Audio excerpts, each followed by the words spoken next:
स्वागत है आपका स्ट्रॉन्ग एजुकेशन एकेडमी में। प्रश्नावली 1.1 को हम सॉल्व कर रहे थे। उसका तीसरा क्वेश्चन है कि जांच कीजिए क्या समुच्चय मजला कोष्टक 1, 2, 3, 4, 5, 6 में r बराबर मजला कोष्टक bracket a, b such that b बराबर a + 1 यह हमें रिलेशन दिया हुआ है द्वारा परिभाषित संबंध रार स्वतुल्य सम्मित या संक्रामक है। हमसे इसमें कहा है कि ये जो है संक्रामक है या नहीं, हमको यहां से ज्ञात करना है।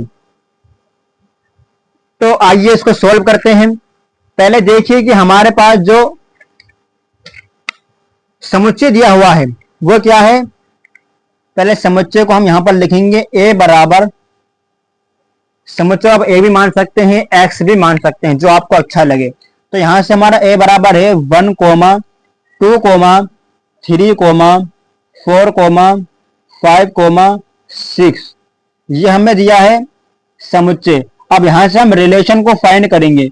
रिलेशन को फाइंड कैसे करेंगे, इस वाले पर वैल्यू रखकर a और b की वैल्यू रखते जाएंगे और हमारे पास रिलेशन यहां से फाइंड हो जाएगा। तो यहां से देखिए हमारे पास क्या दिया हुआ है, b बराबर a + 1।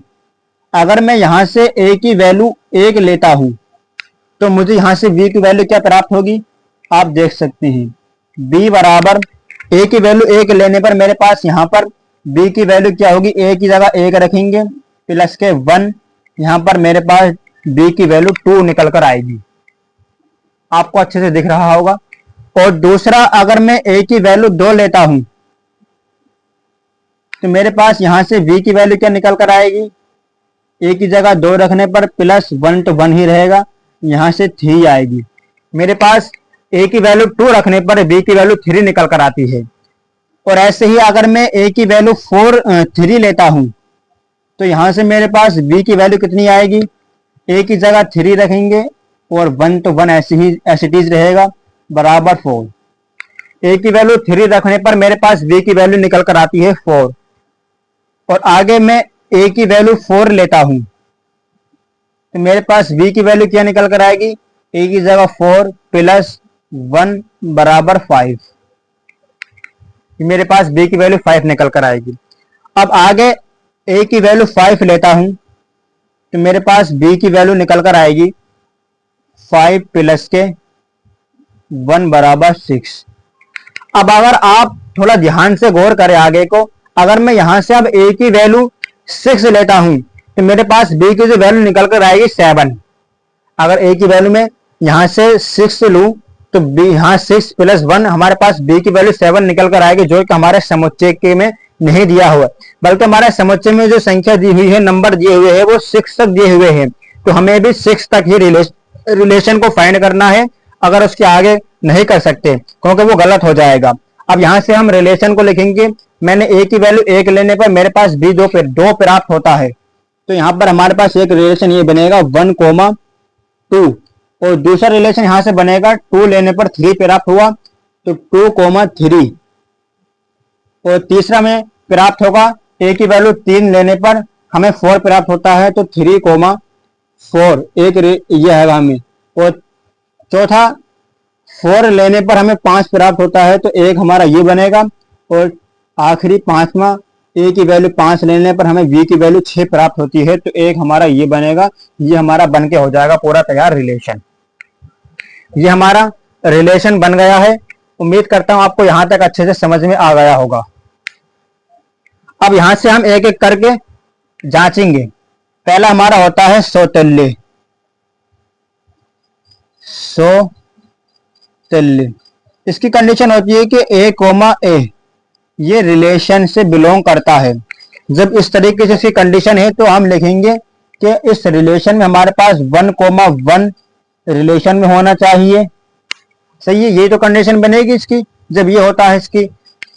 तो दूसरा यहां से होगा कि 2, 2 रिलेशन को में होना चाहिए। वहीं से एज इट इज 3, 3 हमारा रिलेशन में होना चाहिए। ऐसे ही आगे चलता रहेगा। अब आप मुझे बताइए कि 1, 1, 2, 2 और 3, 3 आपको इस रिलेशन में कहीं दिख रहा है जो हमने रिलेशन फाइंड किया है अभी अभी।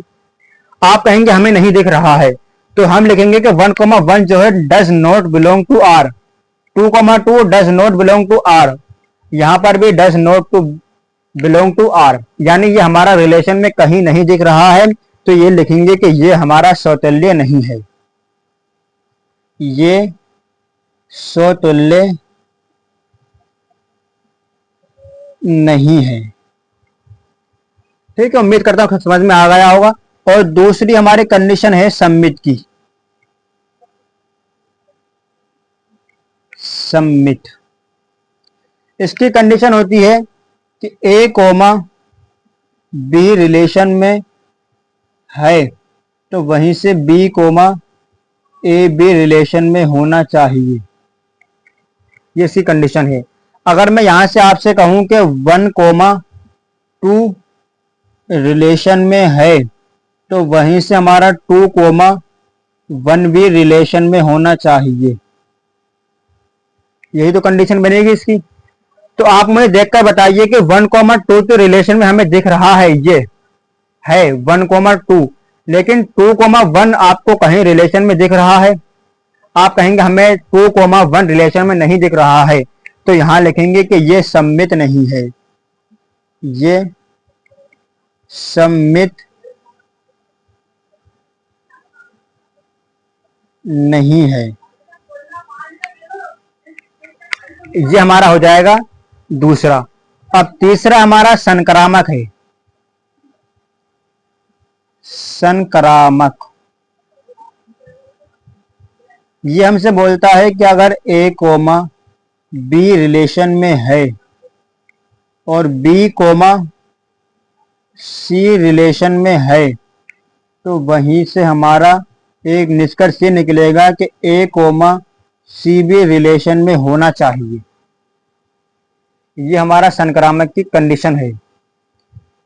अब मैं यहां से 1,2 रिलेशन में है, वहीं से 2 कोमा यहां पर भी एक नंबर आएगा। अब आप देखेंगे कि हमारे रिलेशन में 2 से कोई कृमित युग्म शुरू होता है नहीं, तो हमने देखा कि यहां पर शुरू हो रहा है 2,3, तो यहां पर हमारा 2,3 हो जाएगा, ये भी एक रिलेशन को से बिलोंग कर रहा है। अब यहां से हमारा तीसरे एक निष्कर्ष ये निकलेगा कि 1,3 भी रिलेशन में होना चाहिए, यही तो कंडीशन है इसकी कि अगर ए कोमा बी हमारा रिलेशन में है और 2,3 भी रिलेशन में है, 1,2 तो हमारा ये हो गया और 2,1 हमारा ये हो गया, तो यहां से हमारा एक निष्कर्ष निकलेगा कि 1,3 भी रिलेशन में होना चाहिए। तो आप मुझे यहां से देखकर बताइए कि 1,3 आपको कहीं रिलेशन में दिख रहा है या नहीं। आप कहेंगे हमें संबंध जो हमारा है रिलेशन, इसमें 1,3 नहीं दिख रहा है, तो यहां लिखेंगे कि ये सम्मित भी नहीं, ये संक्रामक भी नहीं है, ये संक्रामक नहीं है।